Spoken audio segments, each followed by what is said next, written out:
Bonjour et bienvenue à tous dans cette nouvelle vidéo consacrée toujours à l'anatomie du crâne. Donc c'est la deuxième partie. Donc ceux qui n'ont pas vu la première vidéo, je vous invite tout simplement à cliquer sur le lien que vous voyez ici pour aller regarder la première partie où j'avais traité des généralités concernant l'anatomie du crâne, alors que dans celle-ci nous allons rentrer de plus en plus dans les détails pour mieux comprendre l'anatomie de cette partie spécifique du corps humain. Avant de commencer, je tiens à vous remercier. Vous êtes de plus en plus à rejoindre la chaîne YouTube. Ça fait vraiment plaisir. Nous sommes à peu près presque 500. C'est plus que ce que je pensais honnêtement pour une chaîne de kinésithérapie. Je tiens également à vous remercier par rapport à votre soutien concernant la page Cours Kiné sur Facebook. Donc n'hésitez pas, si vous êtes nouveau, alors n'hésitez pas à rejoindre et à vous abonner sur la chaîne YouTube. Et n'hésitez pas également à exploser les pouces bleus. Ça sera le minimum geste de votre soutien de votre part. Alors, je vais du coup commencer directement par un petit... J'allais commencer par un petit récapitulatif ici de la précédente vidéo. Mais juste avant, je tiens à m'excuser par rapport à une petite erreur que je tiens à rectifier dans cette vidéo concernant la précédente. En fait, dans la précédente, j'avais dit que vu que nous avons le crâne qui est composé en deux parties, nous avons la neurocrâne et la viscérocrâne, en fait, ces deux parties sont distinguées entre elles par cette ligne que j'avais tracée. Non, c'est pas ça. En fait, cette ligne concerne la distinction entre la voûte crânienne et la base du crâne qui était dans la diapositive précédente, dans la première vidéo. En fait, je vais essayer de le réexpliquer. En fait, cette partie en bleu que vous voyez ici, c'est elle la neurocrâne. Et cette partie blanche, c'est elle la viscérocrâne ou le crâne facial.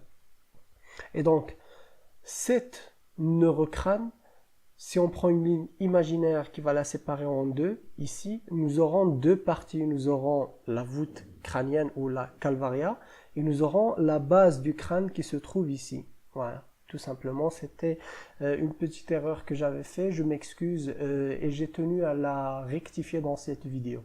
Alors, pour passer au résumé de la précédente vidéo, tout simplement, j'avais dit, nous avons vu que le crâne était composé en deux parties, la neurocrâne et la viscérocrâne ou le crâne facial. Concernant la viscérocrâne, je ne vais pas la détailler dans cette vidéo, elle fera l'objet d'une troisième partie consacrée à la viscérocrâne ou le crâne facial de façon entière et où je vais traiter des détails anatomiques de cette partie. Donc ce qu'il faut retenir tout simplement, c'est que la viscérocrâne est composée de 14 os, d'accord, qui sont eux répartis en deux catégories.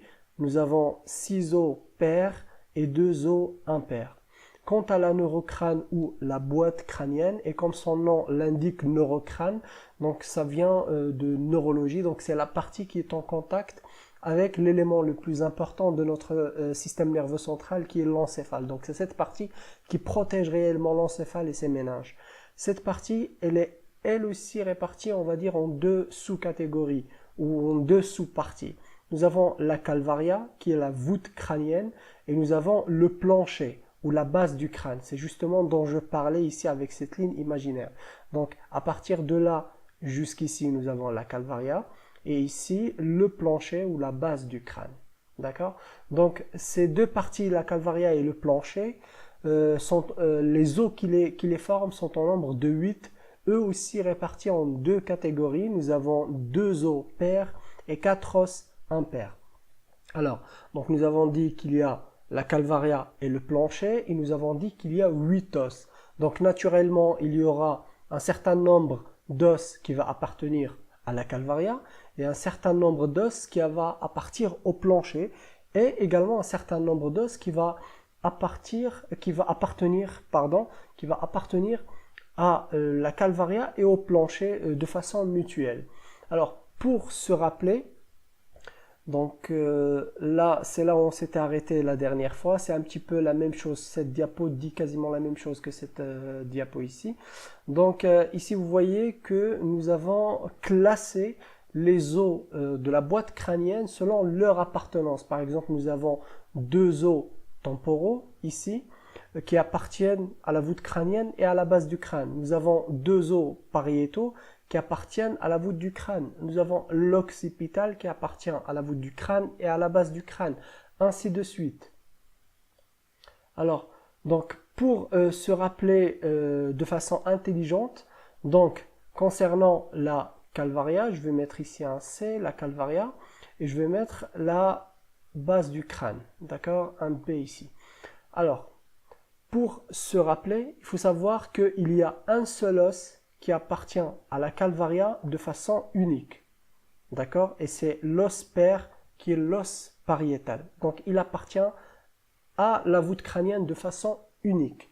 Ensuite, concernant la base du crâne, nous avons l'ethmoïde qui appartient à la base du crâne de façon unique. Donc, alors, je répète, nous avons les deux os pariétaux qui appartiennent à la calvaria de façon unique et l'ethmoïde qui est un os qui appartient à la base du crâne de façon unique.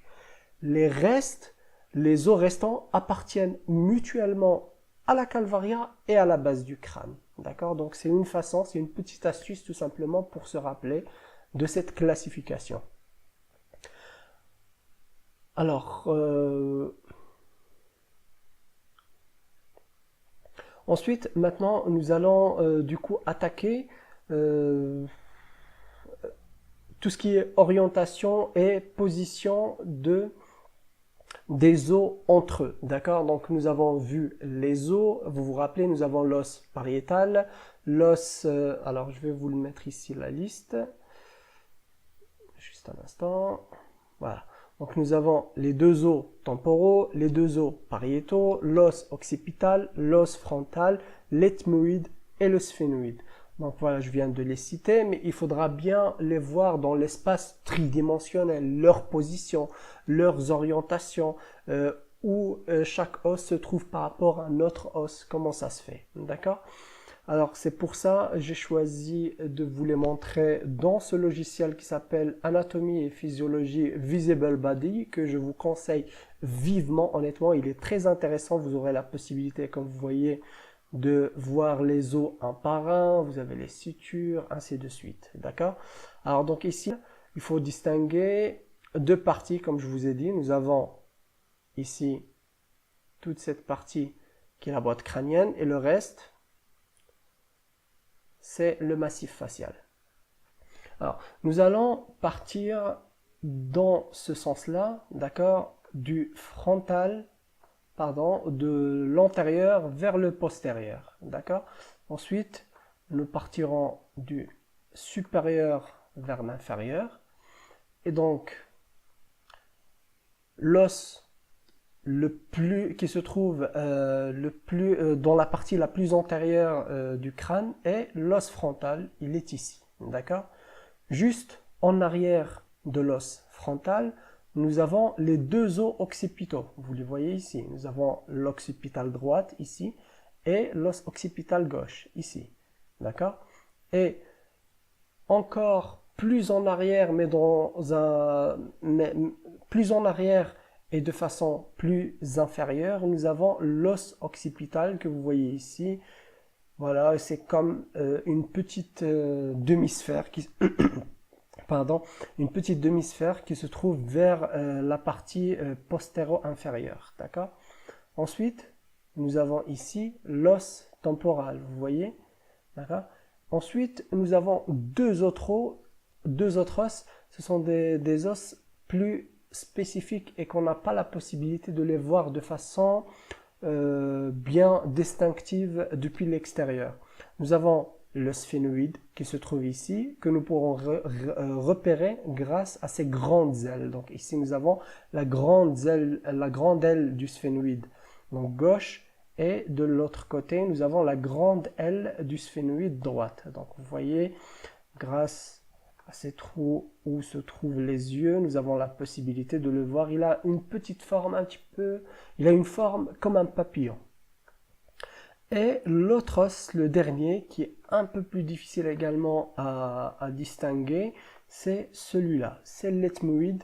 Donc ici nous voyons la lame, comment on l'appelle, la lame perpendiculaire de l'os ethmoïde. D'accord? Donc ce que je vais faire ici, vous aurez du mal à le voir. Donc je le laisse sélectionner. Ensuite, je rends les autres transparents. D'accord? Vous le voyez. Donc il est là. Je vais essayer d'agrandir. D'accord? Alors, vous le voyez ici. Donc ça, c'est la lame perpendiculaire. Et donc là, nous avons le reste de l'os. Voilà, il est là. Vous le voyez. Hop. Non, ça, c'est pas lui. C'est l'os nasal. Ici. Oh là là. Ici. Bon, il veut pas. Okay. Parce que je voulais vous le montrer tout en gardant les autres os. Bon. Voilà, parce que là, au-dessus, nous avons la lame criblée, vous la voyez. Bon, nous rentrerons dans les détails de chaque os dans une autre vidéo, mais juste là pour les voir tout simplement de façon tridimensionnelle. D'accord? Donc, bien évidemment, ces os sont reliés entre eux, comme j'avais dit la fois précédente, avec des sutures très très solides. Donc, vous les voyez, les sutures ici, il y a une longue suture, voilà, qui relie l'os frontal avec les deux os pariétaux, et cette suture, nous l'appelons la suture coronale. D'accord? Ensuite, nous avons une suture ici, entre les deux os pariétaux, que vous voyez ici. Donc cette suture, si vous regardez bien, donc dans cette vue postérieure, elle est exactement dans l'axe sagittal. C'est pour ça que nous l'appelons la suture sagittale. Ensuite, nous avons cette suture qui relie l'os occipital avec les deux os pariétaux. Vous la voyez ici, c'est la suture lambdoïde. Ensuite, dans le plan frontal, nous avons ici cette suture-là, de cette partie-là, d'accord, jusqu'ici. Cette suture, nous l'appelons la suture squameuse. Pourquoi squameuse? Parce qu'elle relie la partie squameuse de l'os temporal avec l'os pariétal. Pardon. Donc ensuite, nous avons le reste de la suture ici, qui relie toujours bien évidemment l'os temporal avec l'os occipital, mais relie précisément la partie et le processus mastoïdien avec l'os occipital. Et du coup, elle est appelée la suture occipito-mastoïdienne. Et donc, c'est la même chose pour cette partie-là, pour cette suture avec l'os occipital, vu qu'elle relie toujours le processus mastoïdien avec l'os occipital. Et donc, naturellement, nous l'appelons la suture occipito-mastoïdienne. Ensuite, nous avons cette partie-là, d'accord, de la suture, qui relie donc la partie squameuse de l'os temporal avec la grande aile de l'os sphénoïde, que nous appelons la suture sphénosquameuse, d'accord. Ensuite, nous avons cette partie-là qui relie du coup la grande aile du sphénoïde avec l'os frontal, que nous appelons la suture sphénofrontale, pardon, voilà. Je pense que j'ai beaucoup trop dit par rapport à cette vidéo, parce que j'aime pas trop faire des vidéos très très longues, donc j'essaie d'aller avec des petits bouts, bout en bout, pour former à la fin une longue chaîne bien détaillée de l'anatomie. J'espère que vous avez apprécié cette vidéo. Je m'excuse par rapport aux quelques erreurs de français. Et je vous dis à très bientôt et n'hésitez pas à liker si vous appréciez le contenu. À très bientôt.